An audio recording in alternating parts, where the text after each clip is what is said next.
நடிகர் சிலம்பரசன் இப்போ இயக்குனர் வெற்றிமாறன் இயக்கத்துல உருவாக்குற அரசன் படத்துல நடிச்சிட்டு இருக்காரு. இதுக்கப்புறமா இயக்குனர் அஸ்வத் மாரிமுத்து இயக்க போற படத்துலயும் சிலம்பரசன் நடிக்க போறாருன்னு பேசிட்டு இருக்காங்க.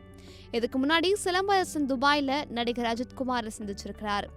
இந்த சந்திப்பு சம்பந்தமான போட்டோவையும் வீடியோவையும் சமூக வலைதளங்கள்ல செம்ம வைரலா போச்சு.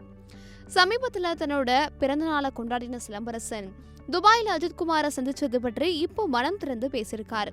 இது குறித்து அவர் சொன்னதாவது, நான் ஒரு நகைக்கடை திறப்பு விழாவுக்காக துபாய் போயிருந்தேன். அஜித்குமார் பந்தய பயிற்சி எடுக்கிற இடம் அதே வழியில தான் இருந்தது. அவரை ரொம்ப நாளா சந்திக்கணும்னு நினைச்சுக்கிட்டே இருந்தேன். இப்போதான் நல்ல வாய்ப்பு கிடைச்சது. அதே சமயம் அவர் பந்தயம் பயிற்சி பண்ணும்போது தொந்தரவு பண்ணக்கூடாதுன்னு நினைச்சேன். அதனால நான் வந்து சந்திக்கலாமான்னு அவர்கிட்ட கேட்டேன். ஏகே உடனேயே சம்மதிச்சு என்ன சந்திச்சாரு. என்னை பார்த்ததும் அவர் ரொம்பவே சந்தோஷப்பட்டாரு. தன்னோட பந்தய அனுபவங்களை எல்லாமே ரொம்பவே டீட்டெயிலா என்கிட்ட பகிர்ந்தாரு. நானும் ரொம்ப மகிழ்ச்சியா இருந்தேன்னு சிலம்பரசன் சொல்லியிருக்காரு.